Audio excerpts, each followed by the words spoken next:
So, picture this. It's early morning, June 29th, 2019, at the Acme Steelworks site in South Australia. You've got an empty train heading east, and the driver isn't actually sitting in the cab.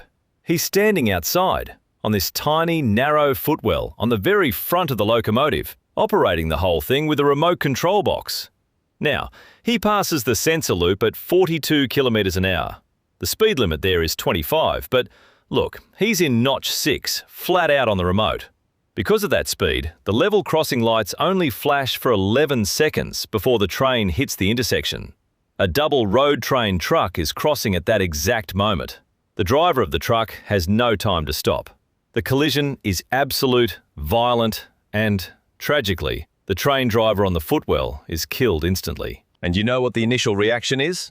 The police turn up, look at the flashing lights and go, "Right, road train driver ran the red. Charge him with negligent driving occasioning death." Case closed, yeah? Simple human error.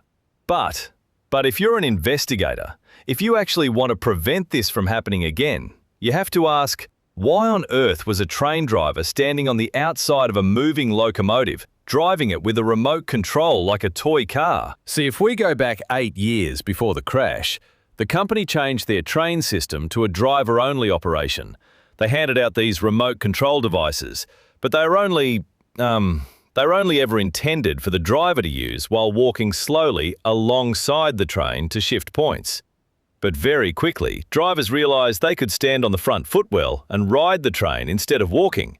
It was easier. It was faster. Management knew about it. They didn't approve, of course. But they had a union backing the drivers, and after a previous near miss at that same crossing, instead of confronting the reality of how work was actually being done, they decided to just weld armour plating onto the front of the trains. Problem solved, right? That is a classic, textbook case of what I call executive self-deception.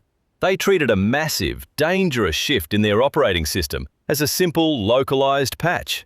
Because if you sit on an executive team, here is the uncomfortable truth. Most serious incidents are not the result of poor investigations. They are the result of leadership teams approving change without admitting that it is change. They change the system, they pretend it's just a minor tweak, and then they're utterly shocked when the system drifts to the edge of a cliff. How do we spot this before it kills someone?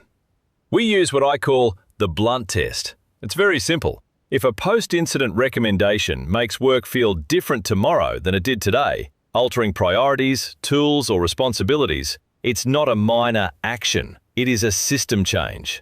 Stop calling it an action and run it through a formal management of change, a proper mock process, before you write the next obituary. Because otherwise, you run headfirst into what the safety psychologist Scott Geller calls the shortcut rule. He wrote that risk-taking is rarely punished with an injury or even a near miss. Instead, it's consistently rewarded with convenience, comfort, or time saved. If your frontline workers find a faster, more convenient way to get the job done, and you don't manage that change, they will master those dangerous shortcuts every single time. And eventually, the system will bite back. But what happens when we do run a proper ICAM investigation? We find these systemic issues, and the executive team, they just reject the recommendations because they clash with the corporate budget or production targets. We see this all the time. It's the battle of what we call incompatible goals. And in the ICAM framework, these aren't just minor disagreements. They are latent organizational conditions. They sit quietly beneath the surface of many incidents, influencing behavior in subtle ways. And they force your frontline workers to make impossible, split-second trade-offs between keeping their jobs and staying alive. Let's be real. Executives love their paper shields. They love having a massive stack of policies and signed safety procedures that they can point to and say, "Look, we told them to be safe. They just didn't follow the rules." But here's the kicker, and this is where the governance level gets incredibly dangerous for directors. If an investigator presents an evidence-based safety recommendation to the board, say installing a physical engineering barrier or retrofitting remote controls with speed limiters, and the board rejects it because of cost, they have just completely destroyed their own paper shield. Under Section 27 of the Work Health and Safety Act here in Australia, Officers of a corporation have a personal, non-delegable duty of due diligence. They have to ensure the business uses appropriate resources and processes to eliminate or minimize risks. If a regulatory auditor or a court of law goes through the archives after a fatality, they aren't just looking at the final incident. They are going to pull up the previous ICAM reports. They are going to look at exactly which recommendations were rejected and why. Because at the end of the day, what we choose not to fix becomes what we choose to risk. If you are a director and you sign off on a rejection of an engineering control just to protect a monthly production KPI or a quarterly budget, you aren't saving the company money. You are personally acquiring the legal and criminal liability footprint for the next disaster.